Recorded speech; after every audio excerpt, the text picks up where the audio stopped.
Kalau hari ini Anda sakit, renungkan ayat firman Tuhan ini. Ketahuilah, inilah hati Tuhan. Tuhan mau kita sembuh. Yesus mau kita sembuh. Karena hati Tuhan penuh dengan belas kasihan. Dalam hidup ini, Yesus mengajar kita untuk punya belas kasihan. Milikilah belas kasihan, supaya kita juga beroleh belas kasihan.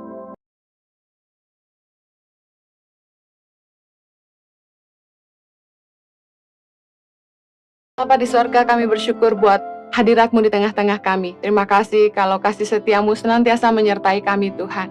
Bapa, sebentar firman-Mu diberitakan, biar kiranya roh hikmat dan wahyu boleh mengajar kami, supaya kami boleh memahami firman-Mu dan menghidupinya, biar oleh kasih karunia-Mu, hidup kami boleh jadi berkat bagi sesama. Tolong hamba-Mu, Tuhan, karena sungguh tanpa Engkau, hamba tidak mampu menyerahkan setiap menit-menit ke depan ke dalam tangan-Mu. Demi nama Yesus kami berdoa. Amen. Halo, senang sekali saya bisa kembali melayani Anda dalam ibadah online. Hari ini saya akan menyampaikan firman Tuhan dengan tema belas kasihan, compassion. Tanpa belas kasihan, manusia jadi kejam. Love drives compassion. Kasih itu membuat kita punya belas kasihan kepada orang lain. Orang yang tidak punya belas kasihan, hatinya tuh penuh kejahatan, dan ia akan jadi manusia yang kejam. Amsal 21 ayat 10 bilang gini, hati orang fasik mengingini kejahatan, dan ia tidak menaruh belas kasihan kepada sesamanya. Saya dengar begitu banyak kejahatan di sana-sini, bagaimana sesama keluarga nipu keluarganya sendiri, bagaimana seorang paman melecehkan keponakannya sendiri, bagaimana orang tua tega menelantarkan anaknya sendiri, bagaimana anak-anak menelantarkan orang tua mereka di masa tua. Banyak orang yang begitu tega, tanpa belas kasihan kepada sesama. Kasih membuat kita itu punya belas kasihan, berwelas asih kepada orang lain.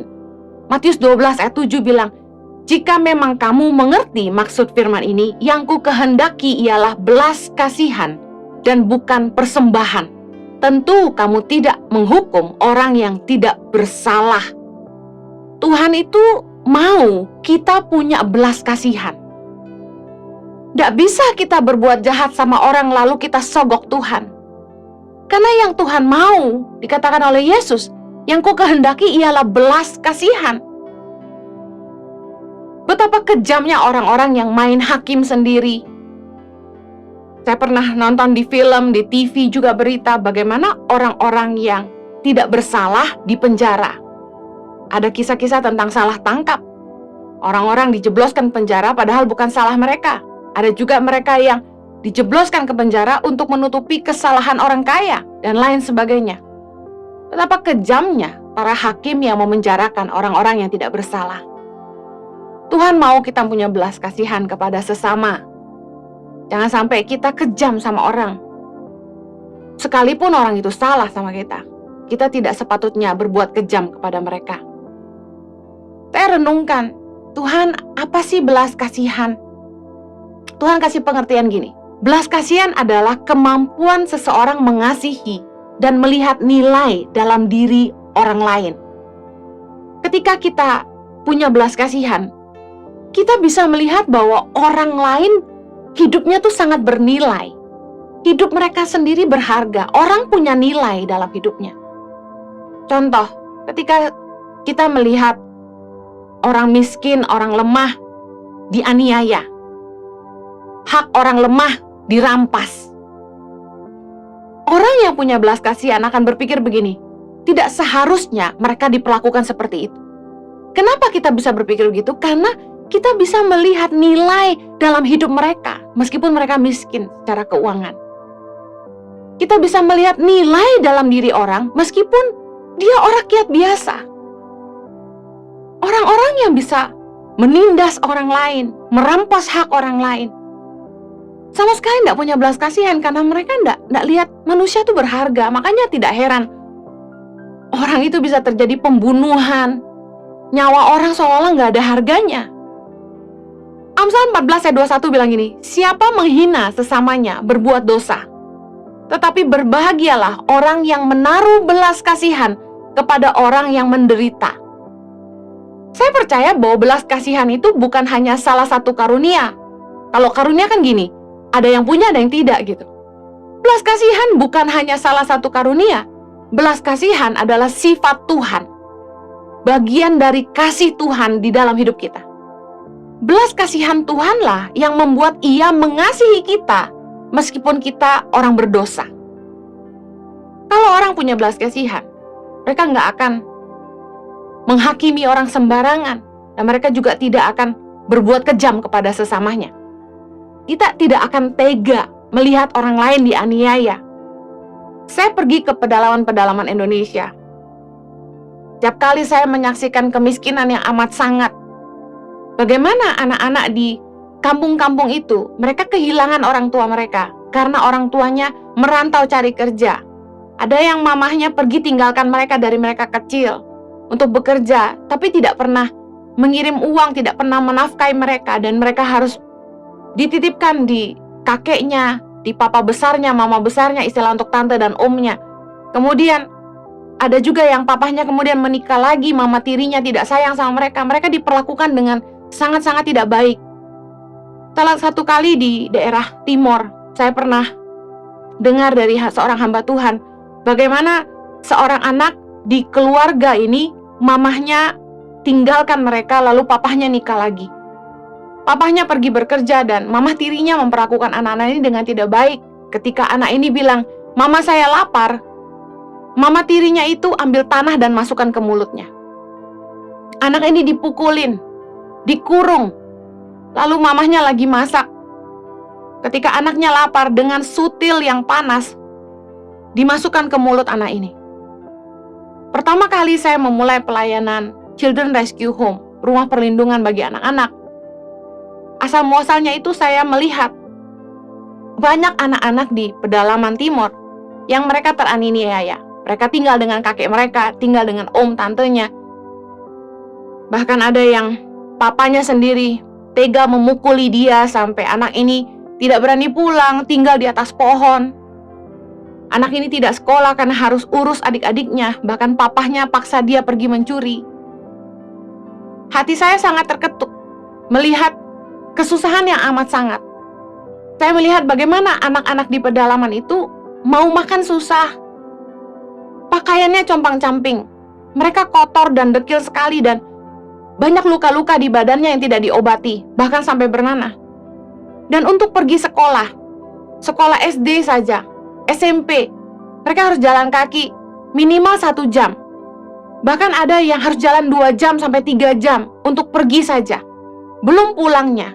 Dan mereka pergi sekolah itu waktu hari masih gelap dengan perut kosong. Tidak sedikit yang kami diberitahu oleh guru-guru di sekolah mereka sampai sekolah itu semaput karena lapar dan letih. Waktu kami kirim sepatu buat anak-anak ini, mereka ke sekolah sepatunya nggak ditaruh di kaki, digantung di leher. Saya tanya kenapa? Karena mereka takut sepatunya rusak, karena itu satu-satunya sepatu yang mereka bisa punya. Melihat ketidakadilan, ketidakmerataan pendidikan bagi anak-anak bangsa. Betapa pendidikan menjadi sangat mahal. Sekolah negeri yang katanya gratis, tidak 100% gratis. Ada biaya komite, uang iuran ini dan itu. Ketika mau ujian harus bayar lagi, uang fotokopi dan lain-lain. Yang tentu saja kita tahu bahwa petani yang penghasilannya cuma 25.000, 50.000 per bulan, mana bisa biayai anaknya sekolah. Dan semua fakta di Indonesia, di pedalaman Indonesia yang saya temukan ini membuat hati saya sangat terluka dan saya sangat sedih dan sangat berbelas kasihan dengan anak-anak ini. Dan bagaimana sekolah-sekolah dibangun di pedalaman Papua tapi tidak ada guru di sana. Di Nias juga sama, di Mentawai juga sama. Kaca-kacanya sudah pecah, plafonnya sudah kena bocor air sampai ambruk. Lantai sekolah udah berlubang-lubang. Kadang ada sekolah yang pintu sudah nggak ada. Saya begitu melihat kemiskinan yang amat sangat ini, saya merasa sangat-sangat tersentuh dan saya berpikir tidak seharusnya mereka diperlakukan seperti ini. Bahwa pendidikan itu hak semua anak Indonesia. Bahwa kesejahteraan sosial bagi seluruh rakyat Indonesia itu harus terjadi. Tapi banyak orang yang harusnya menyalurkannya, tidak menyalurkannya. Bantuan-bantuan pendidikan, bantuan dana sosial buat anak-anak bangsa tidak sampai. Bahkan orang-orang tua yang harusnya memberikan dana pendidikan untuk anak-anak mereka malah menggunakan uang itu untuk kepentingan mereka sendiri. Satu kali saya ingat, di pedalaman saya pernah marah sama orang tua di Halmahera, di pedalaman Halmahera. Karena kami memberi makanan buat anak-anak mereka dan kami juga mengirim guru untuk mengajar anak-anak ini. Tapi waktu saya datang ke sana, saya lihat orang tuanya merokok, minum bir. Saya bilang sama mereka, kalau kalian masih bisa beli bir, kalian bisa beli rokok, kalian tidak butuh saya untuk kasih makan anak-anak kalian. Yang menyedihkan gini, banyak orang tua yang sekolahin anaknya nggak mau, tapi mabuk-mabukan bisa. Kerja nggak mau, tapi mereka suruh anaknya yang kerja buat mereka. Belas kasihan yang Tuhan taruh di hati saya buat anak-anak Indonesia begitu amat sangat banyak, sampai kadang-kadang susah dibendung. Saya jadi ngerti bagaimana Tuhan punya belas kasihan yang luar biasa kepada kita, meskipun kita orang berdosa. Saya percaya bahwa belas kasihan adalah salah satu sifat Tuhan yang Tuhan juga titipkan dalam hidup kita. Yesaya 43 ayat 4 berkata gini, oleh karena engkau berharga di mataku dan mulia, dan aku ini mengasihi engkau, maka aku memberikan manusia sebagai gantimu, dan bangsa-bangsa sebagai ganti nyawamu. Bayangkan, kita ini orang berdosa, tapi di mata Tuhan kita berharga. Oleh karena kita berharga di mata Tuhan dan kita mulia dalam pandangannya, Bapa di sorga mengutus anaknya yang tunggal, Tuhan Yesus, untuk mati di salib ganti dosa kita. Yesus lahir ke dunia sebagai bukti belas kasihan Bapa bagi kita, umat manusia. Matius 9 ayat 13, Yesus berkata, jadi pergilah dan pelajarilah arti firman ini, yang ku kehendaki ialah belas kasihan dan bukan persembahan, karena aku datang bukan untuk memanggil orang benar, melainkan orang berdosa. Yesus punya belas kasihan yang begitu besar akan jiwa-jiwa yang terhilang, akan domba-domba yang terhilang, mereka yang terhilang karena tidak ada tuntunan, mereka yang kecewa kepada para imam, mereka yang hidup dalam dosa. Yesus sangat mengasihi mereka semua. Saya percaya bahwa kalau orang itu punya belas kasihan, mereka tidak akan menghakimi orang, sekalipun orang itu berdosa. Harusnya kita sebagai umat Tuhan, seharusnya kita orang percaya, apalagi pelayan Tuhan, kita punya hatinya Tuhan, belas kasihan buat jiwa-jiwa. Kita rindu supaya setiap mereka boleh mengenal Kristus sebagai Tuhan. Dan jika kita ketemu dengan orang-orang yang mungkin pernah menyakiti kita sekalipun, mereka mungkin mengecewakan hidup kita, kita tidak bisa membenci mereka karena kita punya belas kasihan. Kita akan terus mendoakan mereka supaya jiwa mereka diselamatkan. Waktu saya ditinggalkan orang tua saya dan saya kemudian kenal Tuhan, saya selalu berdoa buat orang tua saya. Saya berdoa supaya Tuhan menyelamatkan jiwa mereka. Saya percaya bahwa salah satu hal yang paling penting, yang paling esensi dalam melayani adalah kita harus punya belas kasihan. Karena Yesus mendasari pelayanannya dengan belas kasihan. Saya akan baca beberapa ayat untuk membuktikan kepada Anda bagaimana Yesus melayani keluar dari belas kasihan. Markus 1, Yesus menyembuhkan seorang yang sakit kusta. Ayat 40 berkata gini, seorang yang sakit kusta datang kepada Yesus dan sambil berlutut di hadapannya, ia memohon bantuannya, katanya, kalau engkau mau, engkau dapat mentahirkan aku. Maka tergeraklah hatinya oleh belas kasihan. Lalu ia mengulurkan tangannya, menjamah orang itu, dan berkata kepadanya, aku mau, jadilah engkau tahir. Ayat 42, seketika itu juga, lenyaplah penyakit kusta orang itu, dan ia menjadi tahir. Kalau hari ini Anda sakit, renungkan ayat firman Tuhan ini. Ketahuilah, inilah hati Tuhan. Tuhan mau kita sembuh. Yesus mau kita sembuh. Karena hati Tuhan penuh dengan belas kasihan. Matius 14 ayat 14. Ketika Yesus mendarat, ia melihat orang banyak yang besar jumlahnya.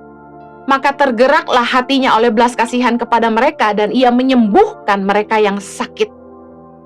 Matius 9 ayat 36. Melihat orang banyak itu, tergeraklah hati Yesus oleh belas kasihan kepada mereka. Karena mereka lelah dan terlantar seperti domba yang tidak bergembala. Saya lihat bagaimana Yesus melayani dengan belas kasihan yang luar biasa, dan apa yang terjadi, pelayanan Yesus disertai dengan mujizat-mujizat. Dia menyembuhkan orang. Dia memberi makan ribuan orang. Bahkan dia membangkitkan orang yang mati. Belas kasihan itu timbul karena Yesus mampu melihat kebutuhan. Matius 15, Yesus memberi makan 4.000 orang. Di ayat 32 berkata gini, lalu Yesus memanggil murid-muridnya dan berkata, hatiku tergerak oleh belas kasihan kepada orang banyak itu. Sudah 3 hari mereka mengikuti aku dan mereka tidak mempunyai makanan. Aku tidak mau menyuruh mereka pulang dengan lapar. Nanti mereka pingsan di jalan. Kata murid-muridnya kepadanya, bagaimana di tempat sunyi ini kita mendapat roti untuk mengenyangkan orang banyak yang begitu besar jumlahnya? Mari perhatikan. Yesus merupakan pribadi yang sangat-sangat welas asih, punya belas kasihan. Dia tidak egosentris, tidak memikirkan dia lelah, dia tidak memikirkan dia lapar.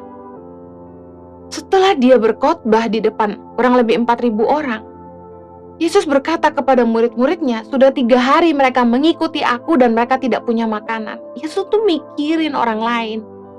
Yesus mampu melihat kebutuhan orang lain, tidak hanya kebutuhannya sendiri. Bahkan Yesus bisa berpikir gini, aku tidak mau menyuruh mereka pulang dengan lapar, nanti mereka pingsan di jalan. Yesus adalah sosok yang sangat caring, sangat peduli orang lain, punya belas kasihan kepada orang lain. Sementara murid-muridnya berkata, bagaimana di tempat sunyi ini kita dapat roti untuk mengenyangkan orang yang begitu banyak? Mereka lupa bahwa Yesus sudah buat begitu banyak mujizat. Saya percaya bahwa belas kasihan kepada jiwa-jiwa itu yang mengundang mujizat. Compassion give you faith to do more. Belas kasihan itu memberi kita iman untuk melakukan yang lebih. Belas kasihan itu yang mendrive kita untuk melakukan, melampaui apa yang kita pikir kita mampu lakukan. Waktu kita punya belas kasihan, kita nggak mikir. Kita cuma peduli apa yang kita harus lakukan. Mungkin kita nggak punya banyak, tapi kita nggak khawatir. Kita terlalu semangat untuk khawatir. Saya bisa merasakan bagaimana belas kasihan kepada anak-anak Indonesia, kepada orang-orang miskin di Indonesia ini, yang membuat saya terus bertahan, terus berjuang, dan tidak patah semangat. Saya nggak mikir saya nggak kaya, saya nggak mikir uang saya nggak banyak, saya nggak mikir saya nggak punya konglomerat. Terus saya kerjakan yang saya bisa kerjakan. Satu kali saya ingat, saya lupa tahun berapa, board kami meeting. Semua berdasarkan perhitungan melihat persembahan yang masuk untuk Tangan Pengharapan, donasi yang masuk, itu hanya cukup untuk sekian anak. Dan mereka bilang sama saya, tolong Ibu Heni jangan tambah lagi. Ibu Heni jangan tambah lagi. Waktu itu kalau nggak salah kami baru kasih makan sekitar 4.000 anak. Mereka bilang jangan buka-buka center baru lagi. Tapi saya bilang ini, saya tidak bisa dihentikan. Kalau saya turun ke lapangan, saya pasti akan menemukan kebutuhan. Dan tidak mungkin saya berhenti kasih makan. Belas kasihan itu membuat kita nekat. Saya sampai nggak pernah nanya sama staf, uang di bank ada berapa gitu, cukup nggak gitu. Saya selalu percaya Tuhan pasti cukupkan. Kalau Tuhan yang gerakan hati saya percaya Dia pasti sediakan. Satu kali ketika yayasan sudah mulai agak maju dan saya berpikir mungkin sudah waktunya saya berhenti, tidak lagi keliling-keliling Indonesia, karena Anda tahu turun ke lapangan itu sangat melelahkan dan luar biasa, kulit hancur, semua rusak. Saya turun ke lapangan itu pulang babak belur, digigiti agas, nyamuk, dan lain sebagainya, sunburn, kulit melotok, macam-macam. Kaki juga udah gak jelas bentuknya. Kemudian saya bilang sama Tuhan, mungkin saya bisa utus staf saya aja untuk pergi ambil kesaksian dan pantau kegiatan Tangan Pengharapan di lapangan. Tapi saat itu Roh Kudus bilang sama saya, kalau kamu di Jakarta, apa yang kamu urusin? Kamu harus terus menyentuh jiwa-jiwa. Kalau tidak, api kamu akan padam. Waktu itu saya langsung tersadar bahwa yang membuat api saya tetap menyala adalah karena saya terus menyentuh jiwa-jiwa. ketika kita turun ke lapangan, kita akan menemukan kenyataan dan akan melihat kebutuhan. Itu yang membuat saya tidak pernah kehabisan belas kasihan. Compassion keeps my fire burning. Belas kasihan yang membuat api saya terus menyala. Saya kalau nggak nyentuh jiwa-jiwa, apa jadinya? Yang dipikirin cuma cukup nggak, cukup nggak. Yohanes 6, mari kita lihat. Yesus memberi makan 5.000 orang. Ayat yang ke-6. Ketika Yesus memandang sekelilingnya dan melihat bahwa orang banyak berbondong-bondong datang kepadanya, berkatalah ia kepada Filipus, "Di manakah kita akan membeli roti supaya mereka ini dapat makan?" Hal itu dikatakannya untuk mencobai dia, sebab ia sendiri tahu apa yang hendak dilakukannya. Ayat ke-7. Jawab Filipus kepadanya, "Roti seharga 200 dinar tidak akan cukup untuk mereka ini, sekalipun masing-masing mendapat sepotong kecil saja." Seorang dari murid-muridnya, yaitu Andreas, saudara Simon Petrus, berkata kepadanya, "Di sini ada seorang anak yang mempunyai 5 roti jelai dan 2 ikan, tapi apakah artinya untuk orang sebanyak ini?" Ayat 10, kata Yesus, "Suruhlah orang-orang itu duduk. Adapun di tempat itu banyak rumput." Maka duduklah orang-orang itu, kira-kira 5.000 laki-laki banyaknya.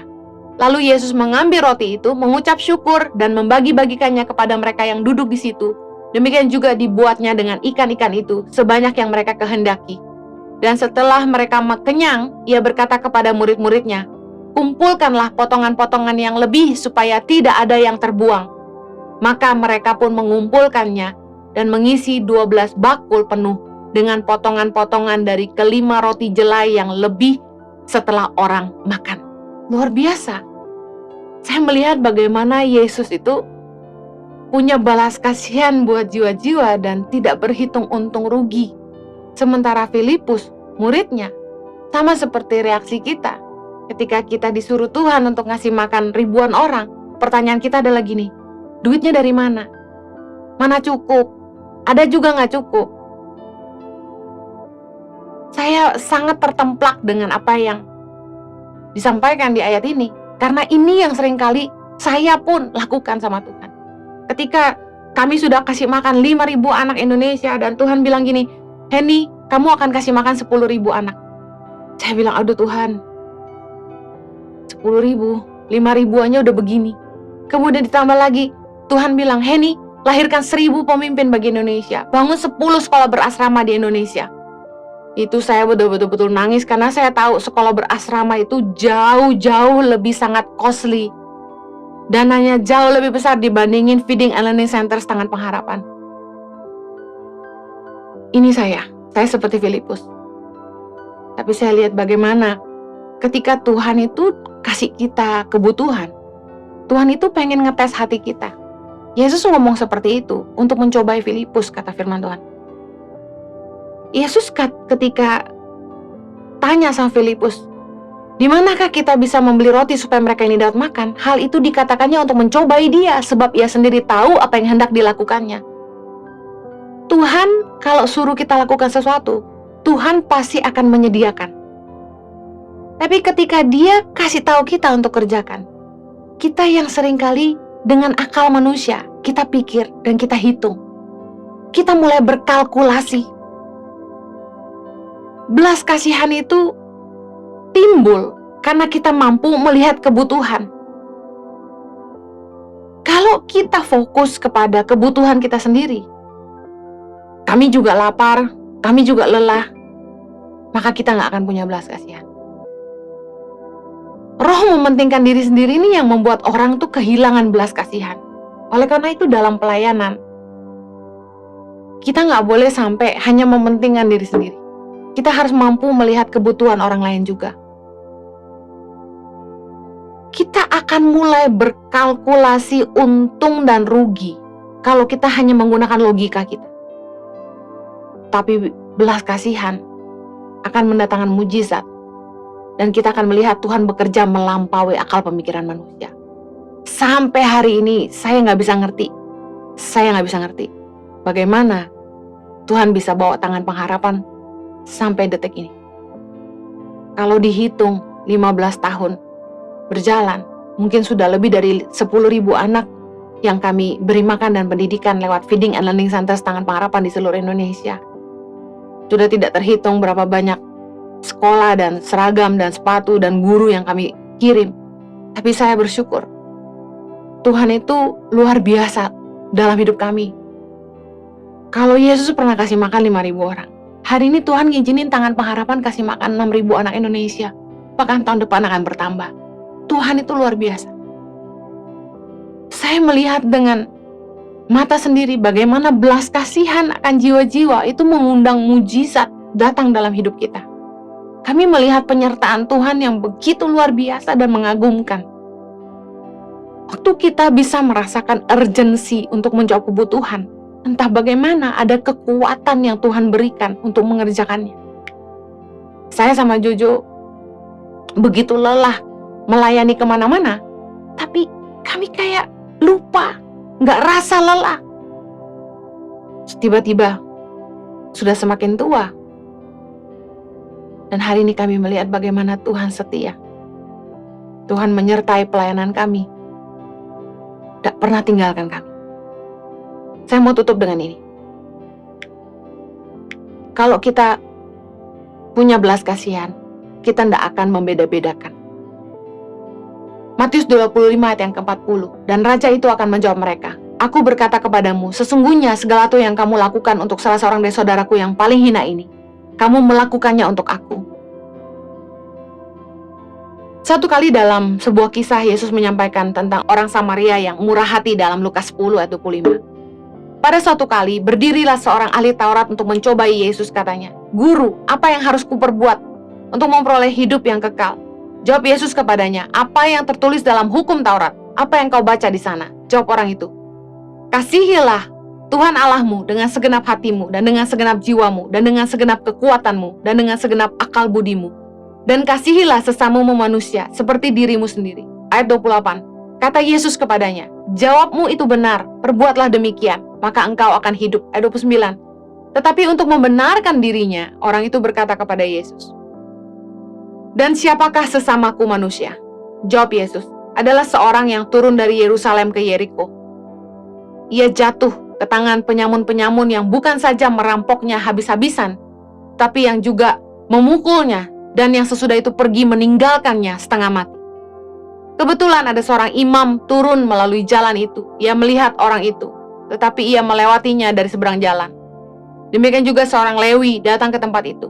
Ketika ia melihat orang itu, ia melewatinya dari seberang jalan. Lalu datang seorang Samaria yang datang dalam perjalanan ke tempat itu. Dan ketika ia melihat orang itu, tergeraklah hatinya oleh belas kasihan. Ia pergi kepadanya, lalu membalut luka-lukanya. Sesudah ia menyiraminya dengan minyak dan anggur.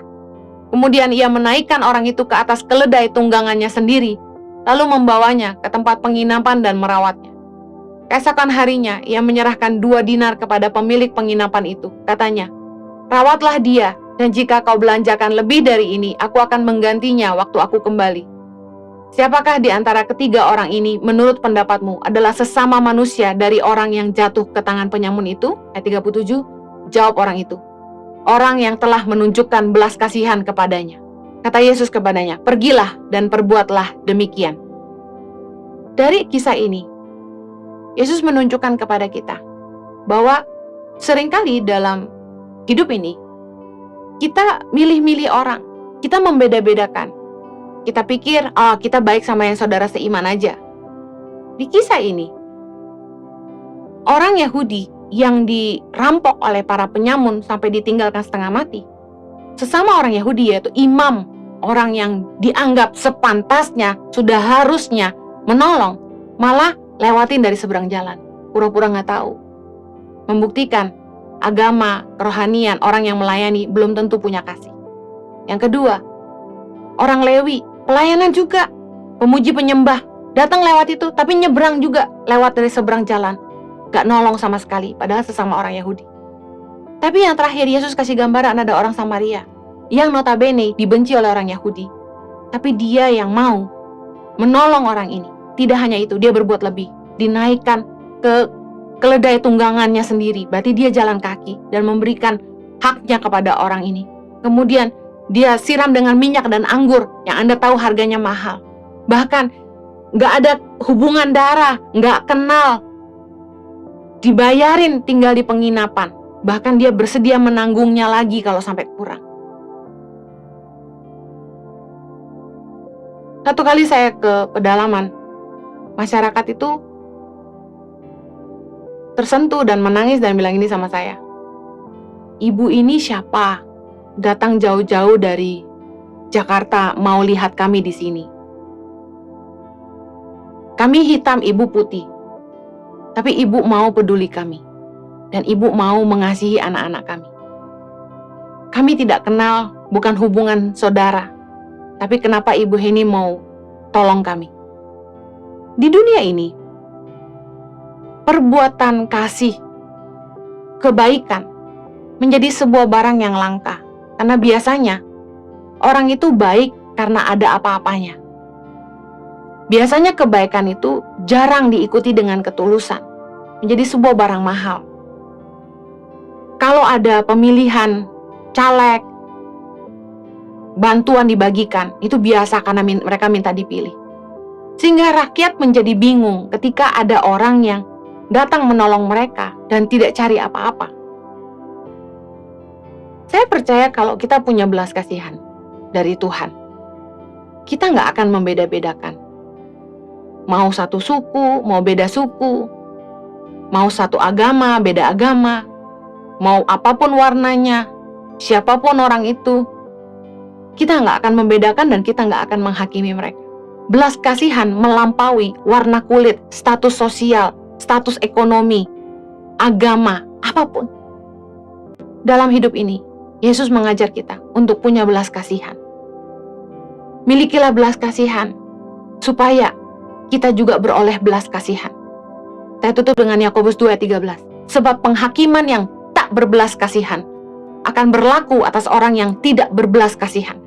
Tetapi belas kasihan akan menang atas penghakiman. Saya berdoa agar hidup Anda jadi berkat bagi sesama. Tahukah Anda bahwa orang yang punya belas kasihan itu akan berbahagia hidupnya? Amsal 19:17. Siapa menaruh belas kasihan kepada orang lemah, memiutangi Tuhan yang akan membalas perbuatannya itu. Kalau Anda punya belas kasihan, Tuhan juga akan menunjukkan belas kasihannya dalam hidup Anda. Saya saksi hidupnya. Tidak ada sehari pun dalam hidup saya Tuhan meninggalkan saya. Tuhan itu luar biasa, tidak pernah mengecewakan saya. Dan bagaimana Tuhan menyatakan mujizatnya yang luar biasa. Dan menaruh belas kasihannya untuk jiwa-jiwa dalam hati saya. Dia sangat luar biasa. Saya berdoa Anda juga hari ini dihujani Tuhan dengan belas kasihan untuk jiwa-jiwa. Biar Tuhan memberikan kemampuan kepada Anda semua untuk mengasihi semua orang tanpa memandang perbedaan. Saya berdoa agar hidupmu jadi berkah, penuh dengan belas kasihan. Tuhan memberkati. Mari kita berdoa. Tuhan, jamah anak-anak-Mu dimanapun mereka berada. Semua yang mengikuti khotbah ini Tuhan, aku berdoa agar belas kasihan-Mu dicurahkan dalam hati mereka. Supaya mereka tidak berbuat jahat, tidak berbuat kejam kepada orang lain. Mereka tidak tega untuk memperlakukan orang lain dengan tidak adil. Berdoa Tuhan, jamah hati mereka, supaya mereka juga punya belas kasihan seperti Engkau Tuhan. Berkati anak-anak-Mu, biarlah hidup mereka jadi saluran kasih Tuhan bagi jiwa-jiwa. Demi nama Yesus kami berdoa. Amen.